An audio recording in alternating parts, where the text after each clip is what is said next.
A joyous reunion at a hospital in Tel Aviv. 3 Israeli hostages returned to their families after more than 15 months in captivity in Gaza.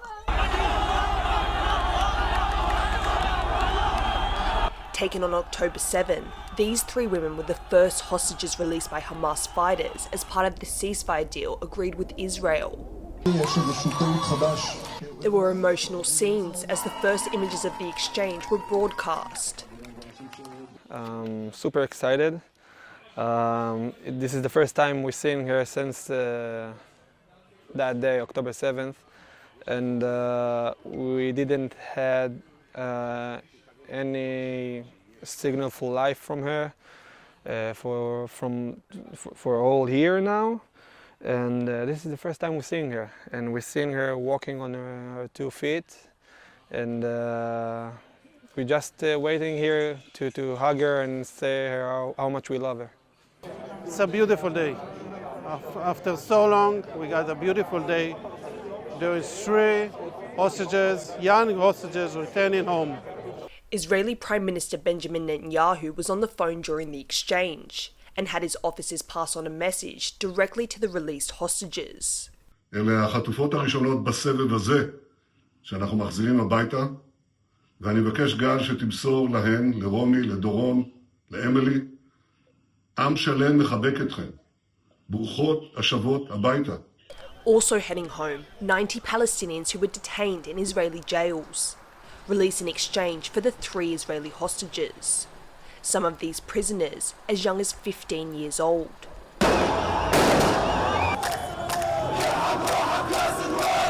Emotional crowds surrounded the bus carrying them into the occupied West Bank, where they were reunited with their families. يعني طلعت من النار على الجنة. شو طلعنا من الجحيم، قمعات، ضرب، غاز، بتعد وانت راسك على الأرض، بفوتوا عليك، بضربوك، برشوك غاز، بسبوا عليك، بغلطوا عليك، عجبوا فينا يعني، ما سووش أكل فيش، حلو فيش، ملح فيش ولا إشي ولا إشي. حرية كنا نشوف السماء بس بمربعات صغيرة، كنا نحكي يا رب نشوف السماء بدون هالمربعات. منا أول ما طلعنا من باب السجن شفنا جبال الكرمل، شفنا السماء، شفنا كثير أشياء. Over the next 6 weeks, hundreds of Palestinian prisoners will be sent home in return for 30 more of the 91 Israeli hostages that remain in Gaza. It's one of the biggest prisoner exchange deals in modern history. Fighting was halted in Gaza to make way for the prisoner swap after mediators from the US, Egypt and Qatar negotiated an agreement between Israel and Hamas. The ceasefire was delayed by a few hours, as Israeli Prime Minister Benjamin Netanyahu alleged Hamas had not provided the names of the hostages to be released in time. But after finally taking effect, outgoing US President Joe Biden, on his last day in office, acknowledged the work is far from over.